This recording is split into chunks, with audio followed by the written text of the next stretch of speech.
Good afternoon. Millennium Consulting is running a series of podcasts, during which we will hear about the careers and backgrounds of some of the UK's most successful technology leaders.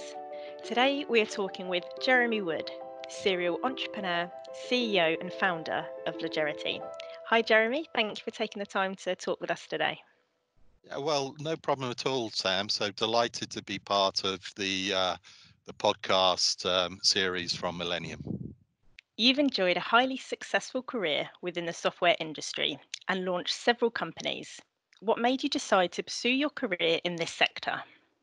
I actually started my career in technology and IT back in 1985, believe it or not. So well into my fourth decade in the industry. So when I started out, it was very much the early stages of business computing. And many firms at that stage were still largely based on manual and paper-based processes. And in my particular area, which is computer-based accounting systems, they're very much in their infancy. And many of the systems that we provided in those days were for first-time users, so their first sort of use of IT from a business perspective. And that was really sort of interesting for me when I looked at the sector. I saw it as a really massive opportunity. You know, it's a very early stage industry, and it was a massive opportunity to change the way that businesses work, and it was very exciting. And of course, over that time, I've seen many changes in the industries. Um, but five startups later, you know, I'm still pretty motivated to make a difference, pretty much like when I first started. Brilliant, thank you. What qualities do you have that have enabled you to be successful in the software industry?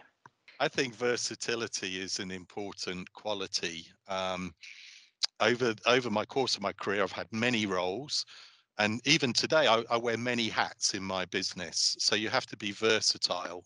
And if you look at the specific sort of roles and qualities, I think across the sector, you know, it can vary depending on the specific thing you're doing. So if you look sort of generally as an IT professional, so that could cover sales, delivery, or development. I think a fundamental thing is understanding the client's business, so the clients and the sectors you're selling into. And if you can understand the challenges they face and how to make them more successful, that's a really important thing. So that's sort of just as a general IT professional. As a manager, so you know, my view is you have to be supportive, obviously, of your staff. You have to give them the opportunity to contribute and succeed. And at the end of the day, there's no monopoly on good ideas. You know, we employ good people to really take the company forward. So actively encourage, you know, creative thought and input from your teams is a key thing. And then the sort of the final one, which is really from an entrepreneurial perspective, you know, being an entrepreneur, it can be a pretty lonely place at certain times. You're pretty much out there on your own. So, you know, overall, you need to back yourself and be confident in your decisions. So I think varied, you know, levels of quality, versatility, I think across all of those is a key thing. Yeah. That was a brilliant answer for a difficult question. Thank you. What are your plans for Legerity and where do you see the company in 5 years' time? Current times aside, it's a very challenging times. However, you know, we're pretty disciplined as a firm, and we've got a very good view of sort of the next phase of our business plan. So we've just finished at the end of last year. We finished our fifth year, so we're sort of a bit out of startup mode now. And when I look back, you know, over that first 5 years, I think we've achieved a lot in our specific area, which is accounting rules, engines, and subledger technology. We definitely, I think we've set the standard, you know, set the benchmark there for the new generation of this type of technology. We've now got very successful implementations pretty much around the world and across multiple sectors. We got really high ratings for customer satisfaction, so we're really pleased with that. And we do compete against multi-billion-dollar firms on a regular basis, and we win. So, you know, good news for the first 5 years. So we now look at the next 5 years, and that's equally as exciting. You know, I'm really looking forward to the next 5 years. It's going to see massive change across the finance departments. So finance departments generally are suffering from massive underinvestment, and they're not equipped to deal with the business innovation that's happening at the front office. So the customer facing experience in a lot of firms have been improving, and customers now want really differentiated products. They want more complex products, and they want to buy them whenever and however they want. So the channels to market and the complexity of products is far greater than we've ever seen, and that level of innovation is just going to continue. But the back office needs to be equipped to handle all this innovation, as well as complying with the new accounting standards that we do, like IFRS 15, 16, 17, all these new standards, and the stricter compliance and regulation. So for us, the 2020s will be a decade of massive change for finance. Digital finance transformation will become a sort of key driver, and we're going to be at the forefront of that. We provide agile, powerful sort of rules-based applications. We deliver them via the cloud. They can integrate with both legacy and new technologies in a very sort of seamless manner, and really give value very quickly to our clients. So at Legerity, our 5-year plan, it's built around our blueprint, which we call Finance 2030, and it really helps these firms go on their digital journey. So, really exciting. We've got a lot of work out there, and we're looking forward to it. Lovely, thank you. What motivates you?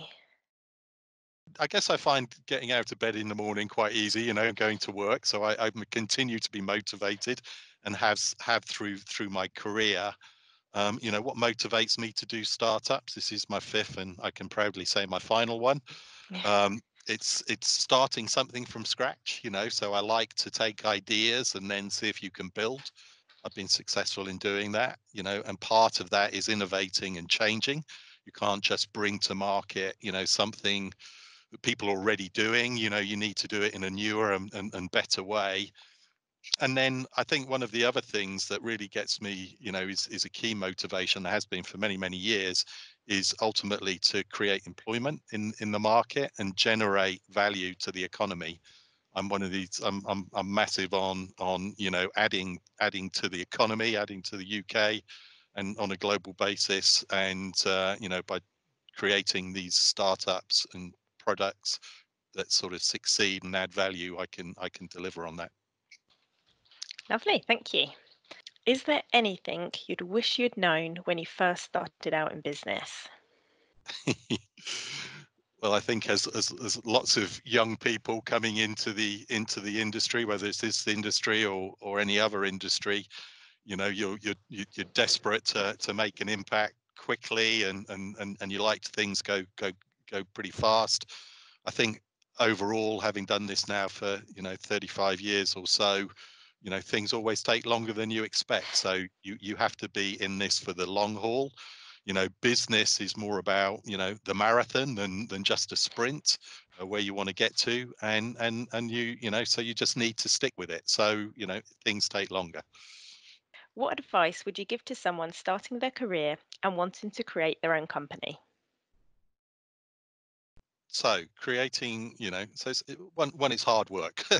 So it doesn't come easily, but I think, firstly, you got to have an idea, and that's got to be something that can create the company, create value. The idea to me is about 20% of startup. Um, about 80% is execution. So you can have really good ideas, but largely about making a successful company is about making it happen. So a lot of it is execution, and how you go to market and how you build the company and all those things that go with that. I think when you are starting a company, and I think it's a fantastic thing to do. I think, it's not for everyone, but a really important thing when you do have those ideas, and whether it's products or services, is really to validate your ideas early on. And you have to test them in the market, and test them with clients, and seek out early adopters. So, clients that are prepared to work with small startup firms. the ultimate test is whether people are prepared to pay for those services and products. And if you do get to the next round and you want investors to come on after you have started up, they will expect to see firms paying, proper money for these products and services. So, so test your ideas and make sure they are things that actually you could build a business on the back of. There's always exceptions to that, and when you talk about technology, everyone gets very excited with the Googles and the Facebooks. But when you start up and as an entrepreneur, you don't, it's not just about being the next Google or Facebook. There's lots of levels of success that you can achieve within your own firm and in your own particular journey. What are the key skills and attributes you look for when hiring staff? So hiring staff is a challenge. I think at Legerity, I think we've got a really good track record in hiring good staff. Um, I think overall, there's a number of attributes that we look for. Firstly, we want people, sound straightforward, but people coming in with the right attitude. So a sort of very positive attitude, commitment to work hard, and to success, and the ability to work well with other people. Specialists will always have their role within a firm and within the industry, but at the end of the day, the best companies, the best products, best services are delivered by teams. So the ability to work with people is a key thing. And also we encourage people, to come in with a bigger picture. As I mentioned, there's no monopoly on good ideas. We look to everyone at all different levels within the company to help us move to the next level. So those are sort of key attributes.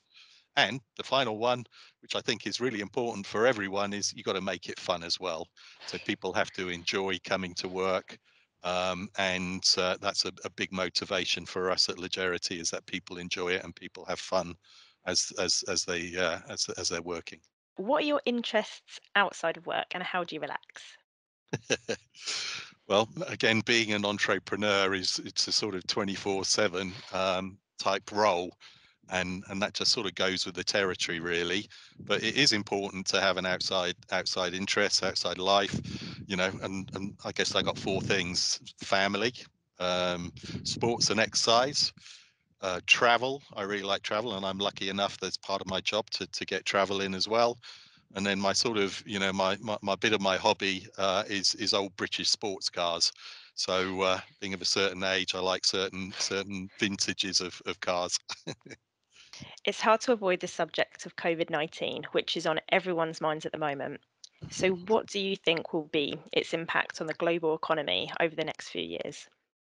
Well, it is, as you say, Sam. It's really challenging times, and our thoughts are with everyone, that is suffering at this moment in time. I think one of the things is sort of, as business leaders, we got to sort of assist staff and the firm in sort of rationalizing it as much as we can. And certainly over the 35 years that I've been in business, I've seen a number of events that have created major challenges to the global economy.